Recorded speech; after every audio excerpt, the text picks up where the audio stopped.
Bonjour, je suis Christina Winkler et dans cette vidéo, je voudrais t'offrir 10 questions qui te permettent immédiatement de déterminer si tu fais partie de ces femmes qui portent un masque pour survivre. Je voudrais aussi te donner 3 conseils qui vont te permettre immédiatement, perceptiblement, de changer cette situation parce qu'elle est dangereuse pour toi. Qu'est-ce que ça veut dire porter un masque? Mais tu vois, quand on porte un masque, quand une femme porte un masque, elle devient une potiche. Et oui, elle devient une potiche qui ne sert à rien. Peut-être à faire joli, peut-être à être déplacée, peut-être à être montrée, peut-être elle est un objet de valeur.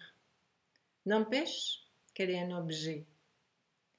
Et quand toi, femme, qui n'a jamais voulu être une potiche, quand toi, tout d'un coup, tu te retrouves comme un objet, eh bien, tu vas souffrir. Tu vas souffrir parce que tu ne te reconnais pas, parce que ce n'est pas ça que tu voulais. Et même si tu as tout dans la vie, tout ce à quoi tu as pu rêver avant, eh bien, ça ne suffira plus. Tu as peut-être un mariage avec un homme que tu aimes, tu as peut-être des enfants, vous avez peut-être les moyens financiers pour faire de jolies choses, partir en vacances, vous offrir une belle maison, une belle voiture, des soirées avec des amis. Et oui, tu as tout. Mais tu as une vie de potiche. Et il est temps d'en finir avec ça. Moi, je suis experte dans ce domaine. Moi, j'accompagne des femmes qui n'ont plus envie d'être une potiche, d'avoir une vie de potiche. Et je pense qu'elles ont bien raison. Parce qu'une femme, elle donne la beauté au monde. Et oui, la femme, elle ne met pas que les enfants au monde. Elle fait naître la beauté dans le monde parce qu'elle porte cette flamme en elle qu'elle sait reconnaître chez les autres. Et elle la laisse briller. Quand tu vis derrière un masque, ta lumière, elle est toute petite, voire éteinte. Et ça, c'est pas une bonne chose. Tu as tant de choses à donner, tu as tant de lumière à diffuser. Alors, je voudrais te donner un premier conseil ici. Parce que si tu veux changer quelque chose, tu peux le faire de l'intérieur. C'est pas en changeant ta situation, en changeant de travail, en changeant de mari, en changeant de pays, que tu vas transformer quelque chose en toi. Non, c'est à l'intérieur de toi que ça se passe. Et la première chose que tu peux faire, c'est être honnête avec toi. Tu n'es pas dupe de ce qui se passe au fond de toi. Et tu peux être tout à fait sincère, regarder ta situation sincèrement et constater ce qui va, ce qui ne va pas. Et c'est à partir de là que tu vas pouvoir trouver des ressources pour changer les choses.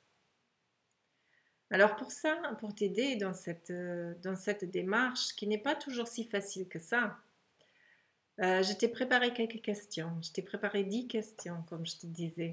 Et je te propose de prendre maintenant un stylo et une feuille de papier pour noter comment tu te situes par rapport aux questions que je vais te poser. Tu vas les évaluer sur une échelle de 1 à 6, 6 étant le maximum d'intensité. Et on pourrait dire que 1 signifie jamais et 6 signifie tout le temps ou toujours, quelque chose comme ça. Et tu as la gradation que tu peux choisir pour donner ce que tu vis, pour évaluer ce que tu vis. Allez, commençons. La première question, est-ce que tu fais partie de ces femmes qui disent sans cesse « Oh, mais ça pourrait être bien pire » Est-ce que tu as vu une telle, comment elle vit? Est-ce que tu as vu un tel, ce qui lui est arrivé? Et tu sais, ce qu'on entend à la télé, toutes ces affreuses nouvelles, euh, tu te rends compte, moi je vais très bien à côté. Est-ce que tu fais ça souvent? Jamais? Toujours? Donne une évaluation entre 1 et 6. Deuxième question. Est-ce que tu es souvent triste, fatigué, abattu? Évalue entre 1, jamais, et 6, toujours. Troisième point. Est-ce que tu as l'impression de vivre derrière un rideau? Est-ce que tu as le sentiment parfois qu'il y a comme un voile entre toi et les autres? Ou pire, quand tu parles à quelqu'un, comme s'il y avait une cloche entre lui et toi. Comme si la conversation se déroulait normalement, mais toi, tu te sens comme derrière une cloche en verre. Évalue entre 1, jamais, et 6, tout le temps. La prochaine question, c'est est-ce que tu as souvent envie de te cacher? Par exemple, le matin, quand tu te réveilles, est-ce que tu as envie, vraiment la seule envie que tu as, c'est de rester sous la couette? Ou est-ce qu'il t'arrive de vouloir disparaître? Disparaître, alors sous terre ou tout simplement disparaître, ne plus faire partie de cette vie, ne plus exister. 1, jamais, 6, toujours. Prochaine question. Est-ce que tu te sens incomprise? Regarde bien si tu as toujours l'impression que ce que tu dis, ça n'arrive pas chez l'autre et il ne te comprend pas. Tu dis, mais enfin, je ne vois pas ce que tu veux dire. Regarde ta vie, regarde objectivement comment c'est. Voilà. 1, jamais, 6, toujours. Prochaine question. Est-ce que tu prends des médicaments? Alors, médicaments, je pense aussi aux compléments alimentaires, tout ce qui t'aide à supporter ta vie. Gestion des émotions, insomnie, stress, etc. Alors, de 1, jamais, à 6, tout le temps. Prochaine question. Est-ce que tu as développé des comportements addictifs? Est-ce que tu fumes trop? Est-ce que tu bois trop? Est-ce que tu prends des drogues? Est-ce que tu es dépendante des relations sexuelles?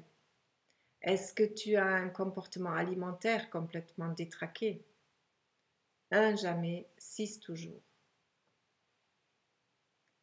Ensuite, est-ce que tu te sens inutile? Voilà. Est-ce que tu te dis, bon, que je sois là ou pas, ça n'intéresse personne, ça n'a aucun intérêt, personne n'a besoin de moi. Je ne sers à rien. Et puis d'ailleurs, je suis nulle. 1, jamais, 6, toujours. Prochaine question. Est-ce que tu as l'impression d'être une charge pour ton environnement? Est-ce que tu n'as plus envie de voir tes amis parce que tu te dis, bon, de toute façon, je ne fais que me plaindre, ça ne les intéresse pas. Et puis bon, mon mari, il commence à en avoir assez, je pèse trop lourd, même mes enfants ne me supportent plus. 1, jamais, 6, toujours.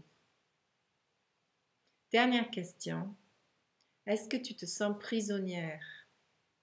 Oui, est-ce que tu as l'impression que tu dois toujours faire ce qui plaît aux autres? Faire ce qu'on te demande, faire selon les coutumes, selon les normes, selon les attentes, etc., etc. 1, jamais, 6, toujours. Voilà, et maintenant, je te demande de faire l'addition de toutes les questions auxquelles tu as répondu entre 4 et 6. Voilà, si tu as plus de 5 questions que tu as évaluées avec 4, 5 ou 6, eh bien, il est temps de faire quelque chose pour toi. Tu ne peux pas rester comme ça. Et ce n'est pas une blague. C'est très sérieux. Si tu ne n'agis pas pour toi, si tu ne fais pas ce qu'il faut pour toi, tu ne peux pas te sentir mieux. C'est impossible. Alors, déjà, voudrais te donner un deuxième conseil. Le deuxième conseil, c'est que je t'invite à développer ton imaginaire. Tu vois, quand tu étais une enfant, eh bien, tu as fait des jeux et dans ces jeux, tu as mis en œuvre quelque chose de toi, qui est en toi, qui est naturellement là. Tu as joué à être, je ne sais pas, une princesse par exemple. Eh ben, c'était comme si tu étais la princesse. C'est tout simple. Tu as été la princesse à ce moment-là. Et ça ne veut pas dire que tu dois jouer à la princesse dans ta vie aujourd'hui, pas du tout. C'est ce que je t'invite à faire, c'est d'imaginer comment elle serait ta vie heureuse aujourd'hui en tant que femme. Comment elle serait ta vie heureuse. Et tout ce que tu peux t'imaginer, tu l'as déjà en toi quelque part. Ça ne veut pas dire que c'est tout de suite accessible, mais c'est là quelque part, c'est ton potentiel. Mais un potentiel, ça veut dire quoi? Un potentiel, ça veut dire qu'il faut le développer. Le potentiel, il n'apparaît pas. Sinon, ce n'est plus un potentiel, c'est une réalité. Mais un potentiel peut se révéler dans la réalité. Voilà, et c'est le début, c'est le commencement que d'imaginer ce que tu peux vouloir pour toi. Voilà, et mon troisième conseil, c'est de ne pas rester seul avec tout ça. Voilà, tout à l'heure je te disais, si tu as répondu à plus de 5 questions, 4, 5 ou 6, tu es en danger. Tu vois, tout ce qui est... quand tu réponds, jamais, de toute façon ça pose pas de problème du coup.